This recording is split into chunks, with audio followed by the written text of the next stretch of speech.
Hey, what's up guys? Welcome to the show. This week, I'm really honoured to spend some time with Dr. John Demartini. Now, if you don't know Dr. John Demartini, he's probably written more books than most people have read and speaks all over the world, more than any other speaker that I know. He's a fantastic researcher and teacher. So, Dr. John, thank you so much for having me on the show. Thank you. So, just to begin with, what is it that you do exactly? Because I know that you're very well known for teaching and researching, but for anyone that doesn't know who you are, what's the thing that you think you're most famous for? I think you said it. Yeah. I love learning and I love sharing. Yeah. And I've been doing it, next month will be 47 years. That's fantastic. So you're one of the OGs of personal development. I know, I'm just a guy that's on a mission that loves traveling the world teaching, and yeah, it's been my dream since I was 17. You were involved with The Secret on the film? Yeah, there was a number of people that were in film for that. Yeah. And I was definitely one of them, and that was back, I guess, about 12, 13 years ago now. Yeah, mate, fantastic book. I know you don't teach the exact same way The Secret teaches. Well, there's some things that you don't quite agree with. Well, I think that there was a little bit less emphasis on prioritized action. Right. That is really congruent with what you really value, so you're not setting up unrealistic expectations and fantasies. Yeah. But some of the principles about using our mind to stay focused and to achieve, I think, is solid. But there's some polishing that I think most of the speakers on The Secret were blessed to go out and the secret behind the secret left out the secret kind of stuff. Right, okay. So tell me, how do you talk about how to be inspired? And I came in, I had the pleasure of listening to you speak just last week, and it was really fascinating, your method of being inspired, which is doing what you love. Talk to me a little bit about that. Well, every human being lives with a set of priorities, a set of values, things that are most to least important in their life. Yeah. That is unique and fingerprint specific to them. And whatever is highest on the value list of the value structure in their lives, they are spontaneously inspired from within to fulfill them and act upon. Right. And whatever is lower on the values, they require gradually more extrinsic motivations to do it. Punishments if they don't do it, rewards if they do, kind of thing. Yeah.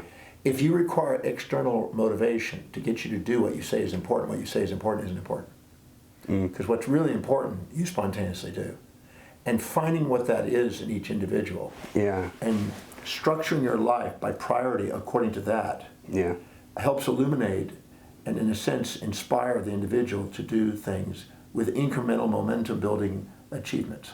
So giving yourself permission to do what's truly meaningful to you, that you can't wait to get up in the morning and do, and what your life dedicates is truly inspiring to you.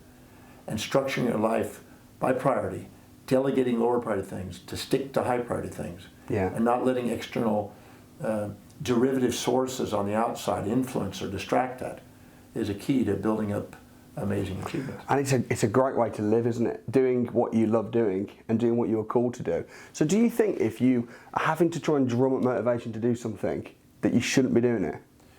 Well, motivation is a symptom, never a solution. Right. And even though I get called sometimes on media interviews or whatever, a motivational speaker. Yeah. I'm not a motivational speaker. A motivational speaker is somebody who's using rhetorical persuasion, punishments, and they're creating a pain if you don't do something and a pleasure if you do something in order to get you to do something that they want you to do. I'm an inspired educator, trying to help people find out what inspires them and educate them on how to live an inspired life so they don't require motivation in their life. Yeah. I don't require. But how would someone be like me? Okay, how would I be motivated to get in shape? Because I don't want to go to the gym and I don't want to eat really well. So how do you get inspiration to do that? Because you can't just say, oh, I'm not inspired to do it, therefore I'm not going to do it. Well, you delegate that. How do you delegate that? You say, I wish I could help me out. I want you to go work out in the gym. I want you to get in shape. I'm going to enjoy my meal.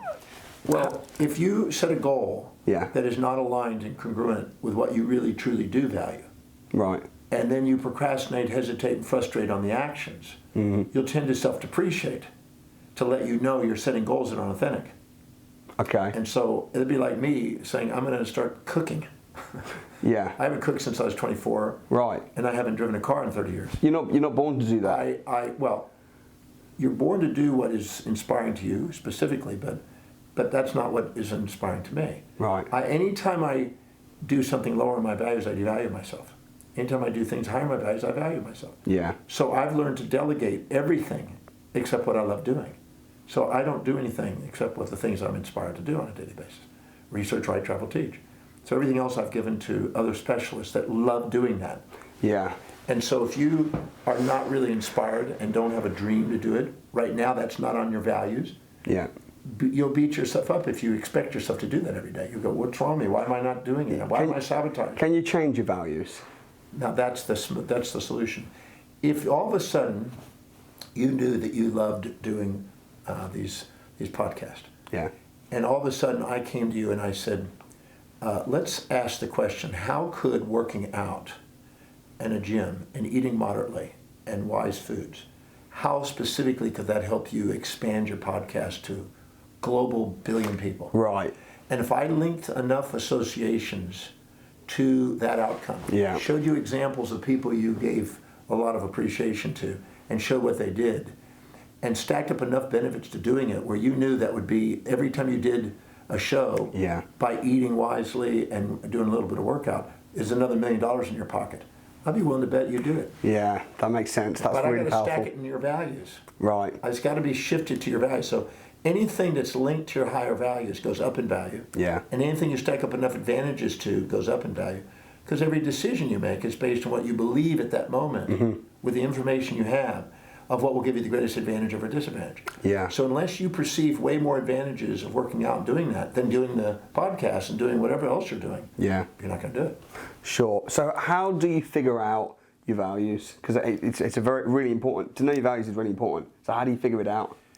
Well, on my website, drdemartini.com, I've got a 13-step questionnaire. Yeah. That's complimentary. It's free for people. It's private. No one's going to see it but them.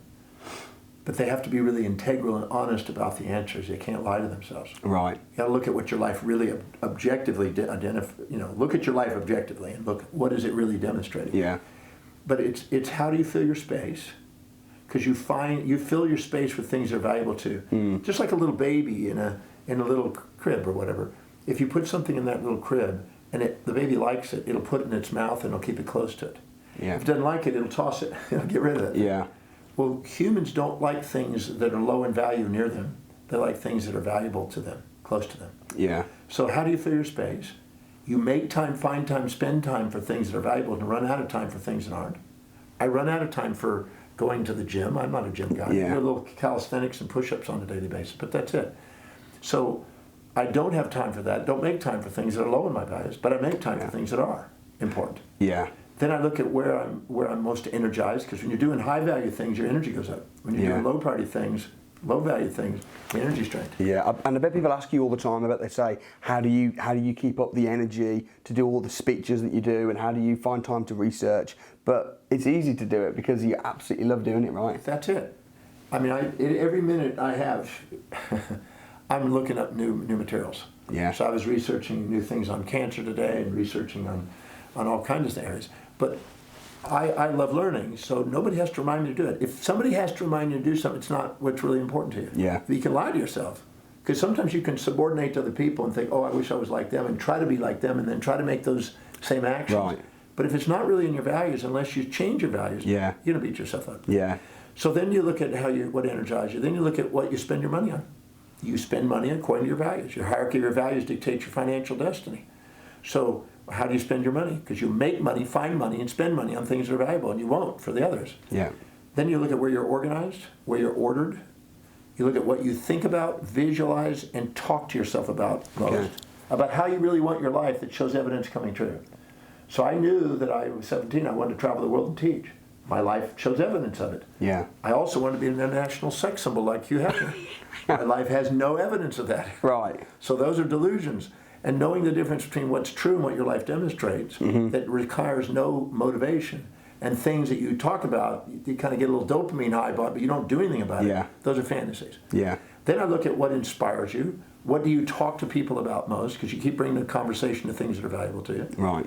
Then I have you look at what goals that you persevere on and don't stop and you get achieved, because those are the ones that are high in your values.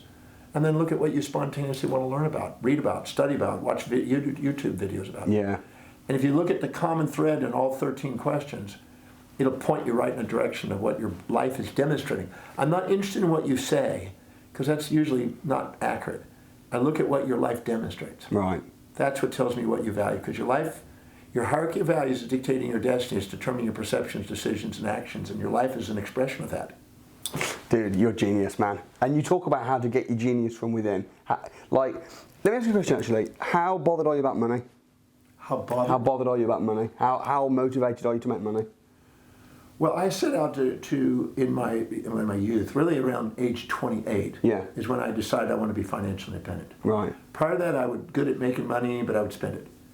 But I decided that I was going to buy things that went up in value, buy assets, not immediate gratifying consumables that were appreciating in value. Right.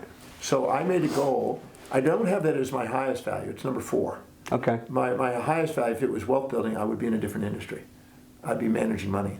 Yeah. But but I want to be a teacher, and I want to travel the world, and I want to be financially independent, and I want to not do it because I had to. I wanted to do it because I love to. Right. And so I structured my life and saved and invested a lot of my percentage of my income towards that. Up to 53% of the gross income of my business went into investments. What kind of things did you invest in? Well, I mainly started off in the stock market. Right. And then I started buying properties and doing rental properties and things of that nature. And then I started buying individual companies. So I've done many different types of it. I even did art and things. Mm-hmm. But most of mine had been in the stock market and buying shares of company. Yeah. And most of it. Because that way I can do passive investing without having to do anything. Right. But there's also very powerful, wealthy people that buy great properties and build huge portfolios. I've met some amazing people that build billions of dollars doing, property investment and portfolio. Yeah, because people sometimes say to me, I'm financially free through property, and they wonder why I teach. And it's just a love, it's just a passion. And I think that I'd probably be miserable if I wasn't teaching and wasn't sharing. Well, to me, my wife used to say before she passed away that you're doing another seminar in your sleep. So day or night, I'm doing a talk. Right. So I have a tendency to love, sharing information that I learn. Mm. When I learn new information, I can't wait to share it. Yeah. And I'm learning every day, so I can't wait to share it. When you're studying, when you're researching, what do you love more, teaching or researching? So are you researching thinking, I can't wait to teach this? Or do you research because you love researching and then it spills out? It's both, because if I am not able to do my research, I'm not keeping current and not fresh. And so that's an important and essential component of what I do. Mm-hmm. But at the same time, and learning. So somehow, one way or the other, I'm learning through interviewing, interacting, or something. But I found that because I've learned to speed read, reading is very valuable to me. Right. Because I can knock out a book very quick, and I can take a whole life of somebody and knock it out in an hour or less. So that's valuable for me. But sharing, you also learn by sharing and teaching. Because sometimes the things you emphasize is also for you. Yeah, yeah. So you're talking to yourself, I think. Chomsky said that most of language was for not only others, but also self. Yeah. So we're teaching others what we're trying to learn, and it helps us learn it. Yeah, and one of the things that fascinates me about your teaching is you haven't got like a message and then become bang, bang, bang on that message. You've written, how many books have you written? I don't know. I'd have to get them all. It's a lot. It's a lot. I was scrolling through and yeah, if I looked at all the books and manuals and textbooks and everything else, it's a lot. Yeah, so and so many topics: speed reading, values, having gratitude, being inspired. There's just so much. What's your favorite thing to teach? Well, more recently, because I've distilled a lot of the work that I've done down. The very formation and very foundation of human behavior is values. Mm-hmm. So a lot of my work revolves around human values. Right. Values are, as I said, what you perceive, decide, and act upon. So everything that goes on in people's life is based on that. So many people are comparing themselves to other people, putting people on pedestals, injecting their values, inculcating their ideas, trying to be somebody they're not, trying to envy and imitate others. And then wondering why they beat themselves up and wondering why they're not building momentum. Because they're going after something that's inauthentic. And the feedback, the symptomatology that occurs in their life is trying to get them to be authentic. Yeah. To go to what's really important to them. And the moment they do, they start to excel and they build momentum and they achieve more. So, and they expand themselves and wake up their natural born leader, which I think innately everyone has. So getting clear on what those are and prioritizing their life. If you don't fill your day with high priority actions that inspire you, your life fills up with low priority distractions that don't. And the low priority distractions that don't. Hold on, you're going to need to say that again because that's a brilliant quote. Say that again. If you don't fill your day with high priority actions that inspire you, yeah, your day fills up with low priority distractions that don't. That's great. And if you don't fill your day with challenges that inspire you, your day fills up with challenges that don't. And challenges that don't inspire you create distress, but challenges that do inspire you creates eustress, which is wellness promoting and activates creative genius, innovation, and original ideas. Because we create our genius under challenge, not support. It's the challenges that we're inspired to conquer. There's a new little movie in Netflix, Bill Gates, and he's going out and trying to find the problems of the world and how to solve them. To me, that's what leaders do. Yeah. They don't try to avoid challenges. They go and search for the biggest challenge that they can contribute to and make a difference. Yeah. And focus on ingeniously, creatively creating original ideas that serve those. That's great. That's great. So, okay, practically speaking then, what does this look like? Well, on a daily basis, I had the opportunity, 34 years ago, to speak to Mary Kay Ash and her team of 4,500 girls. Yeah. So I was in heaven that day. I had sex symbol. Yeah, it was. Well, I was the only guy in the room, I think, and there's nothing but a bunch of beautiful women there. And at the end of my talk, I had the opportunity to meet with Mary Kay Ash, and this was in Dallas, Texas, at the Anatole Hotel Complex and Resort Complex, or Convention Complex. At the end, I asked her, what advice could you give a young aspiring speaker? Because at the time I was probably 31, because I'm 65 now. So I said, what advice can you give a young man?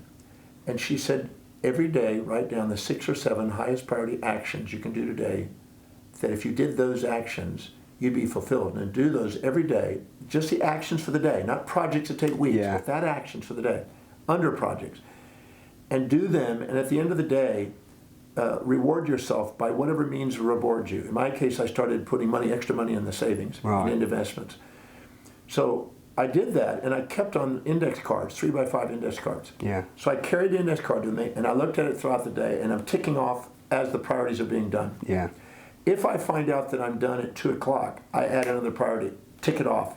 If I still have another few hours, I'll put another one in there. Not goal overrun where you fell indigestion from overwhelming goal numbers, but just high priorities for the day, the highest priority things. And then I'd take the cards and I'd stack them day by day by day in a chronological order. And then one time I went back and I went through that list of cards. I think there's nearly 1,000 cards almost, and over a few years. And in the process of doing that, I looked at what was the most common things that were highest priority. And I made this massive list of what were the priorities on the first card, tossed the card. Second card, there was a couple overlaps, tossed the card. Right. And after a while, I kept seeing line, slash, line, slash, and kept repeating. Yeah. And so I looked at which one out of 700 cards or so, which one showed up most frequent, second most frequent, third most frequent, fourth most frequent. And it was research, write, travel, teach. Right. So once I did that, I said, okay, everything else is delegated. Yeah. I'm going to delegate everything off my plate. I'm not going to do anything but what inspires me, that is highest in priority. And the self-worth goes up, the opportunities go up, business opportunities go up. My life flourished by living by priority. What do you think to people that say, it's important to have a work-life balance, and they might be so obsessed with their business or their job, and they're trying to desperately make time for home life? Like, what kind of advice would you give those folks? I know there's a lot of them. Well, it depends on the individual. There's no rules. Many people are caught in rules about how it's supposed to be. You should have 3 hours with the family and 3 hours with this and 3 hours with this and 2 hours, There's no rules.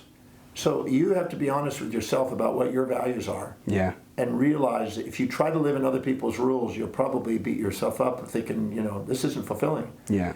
Conformity is not the same as enormity. Enormity comes from living congruently by your values. Some people have a very high value on family. Some people don't. Some people have a very high value on spirituality. Some people don't. Some people have a high value on business and wealth. Some people don't. I know people that are dedicated to sports, and there's been a yogi. A friend of mine is a physicist and yogi. He loves his mind and he loves his body and he works out and he looks great. He's 70-something years old. And he's always made just enough money to get by, and he's never had financial rewards that way. But he's doing what he loves every day, and he's looking great. And he's probably going to live to about 100. So everybody's got a different set of values, and fulfillment is living congruently by what your values are and not comparing it to somebody else and expecting it to be some other box. So work-life balance is based individually on that individual. In my particular case, I feel that as I'm traveling and I'm speaking, I'm getting my social life met, because I'm interacting with thousands of people. I'm getting my business met, my intellectual stimulus, my spiritual inspiration. They're part of my family. I feel like this is part of my family. My genetic family is also with me. My daughter's traveling with me many times. My son was just in Tokyo with me. So I got a mixture of all different forms, and it's my mixture. It's not somebody else's. Somebody else would look at that and go, oh, I can never do that. I'm not here to live your life. I'm here to live my life. Here's an interesting one. You say do what you love and then figure out how to get paid handsomely to do it. But the thing is, don't you think that usually, even if, let's say you love cutting people's hair, if you want to get paid handsomely to do it, ultimately you've got to be a good business person, and you're probably going to end up not cutting people's hair. You're going to be running the business. Not necessarily. You may end up having amazing cutting of hair and be an icon out in the hair industry and hire a quality manager to run a massive industry of hair salons. I have a friend that has hair salons. I have a guy that has a sandwich shop. He's got 80 sandwich shops. He's not a businessman. He just hires people to do that. But do you not think that you're better off to just do what's going to make money, and then with that money, then do what you love, rather than trying to kill two birds with one stone? Do you not think that's like you're destined to fail? If you go and make money without meaning, debauchery is the result in your amygdala. If you go out and do something with meaning, you end up with philanthropy. There's a difference. You can be the wolf on Wall Street and end up in debauchery, or you can be a Bill Gates or Warren Buffett with philanthropy. Because they're trying to solve problems. They're trying to solve problems that are meaningful and inspire them. That's what I recommend. Making money without a meaning. Now, if you can find a way of doing something you love and do something that serves vast numbers of people, then you got your win.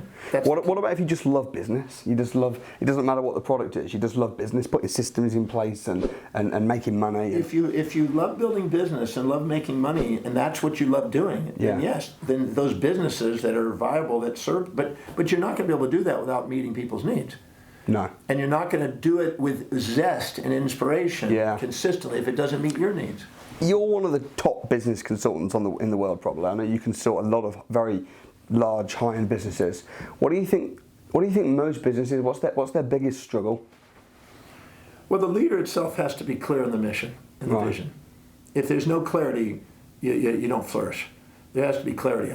I've recently worked with a very large steel company in America, and a gentleman, and just chatting with the CEO of that company, the vision, the clarity of that man is why he's where he's at. The clarity. Clear what it is, unwavering focus on that mission. That's great. So I think that when you're living in your executive center, whenever you're living by highest priority, your blood glucose and oxygen goes into the forebrain. The forebrain has inspired vision, strategic planning, executing plans, and self-governance. And it sets GABA and glutamate transmitters down into the amygdala and calms down impulses and instincts that distract you from being present and focused on a mission. So when an individual lives by highest priority and they know themselves, their highest value, their identity revolves around it, and they know that, and they keep on it and stay focused on it and let nothing stop them, they build unstoppable momentum. That's awesome. I mean, what about when you invest? Do you only invest in what you love, or do you invest because, I mean, I'm a property investor. If I invested in houses that I love, I probably wouldn't make any money. So I'm investing in property. If you're going to buy the house and you're going to live in the house, it's not an investment. No, exactly. So you have to buy houses that you feel will meet needs. If the majority of people need to be near a school, need to be able to be near a hospital, near everything, you got to go where the greatest amount of needs. And the great book the great book by Hubert Hal Bancroft called The Book of Wealth, which I was blessed to get a copy of. It showed very clearly there were three things to wealthy people. They felt by divine providence and human sovereignty that they were here to serve vast numbers of people. Which meant to meet the needs of the highest values of people throughout the world. And the vaster the number, the greater the potential resource. They also felt that they would do whatever they could to raise the standard of people in society. Anything that would raise the standard. Now, why would they do it? Is that because they want to have just fancy art and show off their art? No. Is that because they want to have the best, furniture or the greatest cars or whatever? No. They learned that they were dedicated to rewarding people that created original, creative, inspirational, anything. They were investing in inspiration and not rescuing desperation. Solving problems is not rescuing desperation. Rescuing desperation is robbing people of dignity, accountability, responsibility, and productivity. But investing in inspiration is investing in leaders in different fields that catapult us further in social development. And then what happens, that raises the standard for everybody to keep building. And it expands the economic markets. So that's what they found. And the third one was that they had transcended the morality about money. If money is good and you're addicted to it, you end up undermining it with speculations. If money is bad, you avoid it. But if money is neither good nor evil and is simply a measuring mechanism of services rendered with fair exchange, now you've got something that's a winning team. Yeah, so powerful. It's really interesting. I mean, I grew up very much Christian family. As a teenager, I became very connected to my church and gave my life to Jesus and had a really spiritual experience, which was great. And I don't look back, and I still am Christian. But as a result of that, I ended up feeling really guilty about being a businessman, and I felt quite judged in my church at times by certain Christians, and they would say, to earn more than you need is greed, and you can't make if you make a lot of money, you've trampled over the poor to do it. And it was a real battle for me. I had to really struggle with that. Well, that's partly a delusion. I'm gonna break that delusion. Do it. Go ahead. When I wrote How to Make One Hell of a Profit and Still Get to Heaven, respect for that, by the way. Yeah, I tried to break that. If you're in a state where you exaggerate yourself in pride, and you project your values onto your employees and onto your customers, and you think you know better than they do about what their needs are, and you're not caring to find out what their values are and values and needs are, you'll end up with an autocrat doing a tremendous amount of motivation, which erodes the potential profit, and no one wants to buy until you're humbled. Pride before the fall. Right. If you're minimizing yourself altruistically because you've accumulated shame, because you've compared yourself to other people and thought, I'm not worthy, you'll sacrifice altruistically profits, and there's no money, no profits. But if you have equity where you and your customer and your employees are all working to maximize fair and equitable, sustainable exchange in the world, transactions that are actually equitable, then everybody wants to continue doing business with each other. It's called equity theory. And so what happens is you have to care enough about the employees and care enough about the customers to know what their needs are, to continually keep abreast of their changing values and meeting those needs. And the same with employees. Because nobody goes to work for the sake of the company. They go to work to fulfill what their values are. Right. And nobody goes to a company. They're not loyal to a company. They're going where they're getting their values met. So if you forget that and lose sight of that for yourself or them, and don't keep those in equilibrium, you undermine growth financially in business. So it's interesting, what that leads to is equanimity within yourself. Neither pride nor shame, but equanimity, true authenticity. And it leads to equity between you and others, not judgment. So you're transcending judgment, and you're in a state of equanimity, which is the spiritual path. That is the essence of spirituality. So what you're saying is, if you're running a successful company, you're actually fulfilling a spiritual mission. Right. Whereas a lot of people don't see it like that. Well, they've been taught by the construct that some religious people in Christianity, not necessarily Christianity or Christ, but some of the people that developed in it, the institutionalization, that it's more blessed to give than to receive. But stop and think about that. If it's more blessed to give than receive, then the person who's receiving is cursed because they're not getting to give. The truth is, it's more blessed to have fair exchange. If you do a service and somebody pays you less than what you feel it's worth and what you agreed to, you're not going to want to do business with them. And if you feel that you gave them more than service and they didn't pay you enough, you're not going to want to do business with them. So nature has a way of making sure that there's equitability and fair exchange, and it's built into a thermostat in our intuition to get there. We know that's what's sustainable. So that true spirituality is a state of equanimity which transcends judgment, which is the spiritual path. You even said, I don't want to misquote it, but I'm pretty sure you said, if you're poor, you're selfish. Well, I didn't say it that way. I said, I'm pretty sure you did. Well, I said, close. Close. If you're poor, you're probably not caring about humanity. Oh, that's the one. Yeah. And you're probably not thinking about their needs. So if you're poor and you're not making money, probably you're not helping enough people. You're probably not caring about their needs to try to find a way of doing something that you can confirm is valuable to them because they'll pay for it. Because ultimately, money will only follow value. For so long, unless you're tricking people. Well, this morning I had a webinar, from around the world, and there were some people coming on there that were new in the journey of business. Yeah. And they were thinking, well, how do I make money? And I said, money is made by serving people. Yeah. It's simple as that. Absolutely. I don't make money unless I'm filling somebody's fulfilled need. No, but it's even the same in the property business. You need to provide the right accommodation. People say to me, "Are you screwing people over because you're renting high and you're buying low?" But actually, you're providing good, affordable accommodation for people. You're buying the houses of people. If you're getting them something that they need that matches their needs, you're serving their needs. Yeah. And then you get rewarded from that. Yeah. So when somebody says, "I can't afford things," that means that they're either exaggerating what they think they need narcissistically and spending more than they actually have and not caring about other people that way, or they're basically sacrificing for other people altruistically because of shame. Yeah. Shame leads to the altruism, and pride leads to the narcissism, but love leads to equilibrium. So I tell people, I said, if you really, really care, I was speaking at a church, I think it was in Iowa. And there was a minister there that was struggling to keep the church going. And I said to him, he brought me back. I was about to speak that day at this church, and I said, if you're struggling, it's because you're not filled with the Spirit, and you're not inspiring, and you're not leading to filling people's values. Wow. And he goes, and his assistant was there going, right. Get it. It's the truth. It's hard. It's hard. I said, so what's really inside you that you want to share, and what do these people need? Yeah. Let's go find out what the people need. Yeah. And the second he did, 400 more people came into his church. Incredible. On a Sunday. So he was now meeting their needs. The book. What's the book called? So it's, it's called How to Make One Hell of a Profit and Still Get to Heaven. Yeah. Fantastic book. Yeah.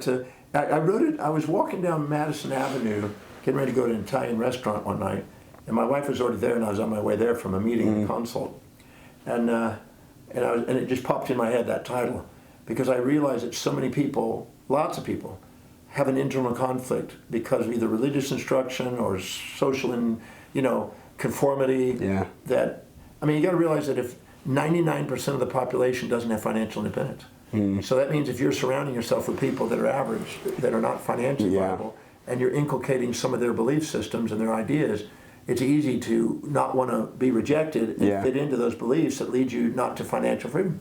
It's interesting as well because your story is really powerful because you weren't born, into lots of wealth, and I know you had a speech impediment and you struggled with studies. Do you think anyone can be successful in the way that you have, or do you think that some people are just born more intelligent and more genius than other people? Well, I don't always label myself successful. I just label myself a man on a mission. Yeah. Other people put all kind of labels of success or whatever around it, but I have to tell a story if you don't mind. No, go ahead. I was teaching a speed reading class. Right. Because I didn't know how to read when I was young. I didn't read till I was 18. But once I learned, I really, really wanted to learn, and I tried to go faster and faster to learn more. And so people started to see that, and they said, well, can you teach us what you're doing? And I started kind of teaching classes about it. By the time I went on to professional school, I had a normal kind of formal every term semester I taught this class because everybody wanted to class. Well, this one time I was teaching in my apartment, about 25 people in my little apartment, and there was a guy there that was partly blind, definitely deaf-mute, barely could hear, and barely could speak properly because he was deaf. Right. And he came in there with an eyeglass, a special eyeglass on top of a glass, so he could really focus, and he had to look at one letter at a time almost, little bitty syllables at a time. And he came in there to come and do my speed reading course, and in my mind I was prejudging him. Yeah. I thought, I don't know if this guy's going to pull it off. Right. I didn't want to discourage him, but I didn't really think he was going to do this. Yeah. So he did this, and he didn't do well on that first time. But the second time I did it again, I did the class again 4 months later. And there he was again, but this time he's moving along pretty good. And I thought, wow, that's really amazing. You must have worked at this. He said, I work at least 3 hours a day on this. And then the next time I did the class, he was there again. But this time, he's faster than anybody in the room. Oh, wow. When I finally graduated from professional school, he asked me if I would honor him with continuing teaching the class at the school. Now, this gentleman right now is a professional speaker traveling the world, around the world, as a professional speaker, and he's got special eyeglass systems today, and he's overcome his speech impediment in his fumbled thing, and he has special hearing aids and everything else, but he's a professional speaker today. And I underestimated his capacity to do things. Yeah. So sometimes the people you think would never have it, it's not what you start from, it's not what you go through, It's how articulate you're clear on what you want, and is how aligned it is with what you value most. Because when you have a high value on it, you won't let anything in the world stop you from it. Yeah, and that's why you do what you do. Yeah. Yeah, that's awesome. Well, John, I really appreciate your time. Yes. Thanks for coming on the show. If people want to learn more about you and maybe attend some of your classes, I mean, I'd highly recommend it. How do they do that? They can just simply go to drdemartini.com. It's an educational website that'll probably keep them busy the rest of their life. I bet it will. There's hundreds and hundreds of interviews and articles and media and YouTubes and all kind of things. Thanks so much. Thank you. Guys, I hope you enjoyed that. Check out the website. What was it again? drdemartini.com. drdemartini.com. I hope you found that really inspiring. I'm probably going to go back and watch that a few times and just take some of it in. Subscribe, stay tuned. See you next time.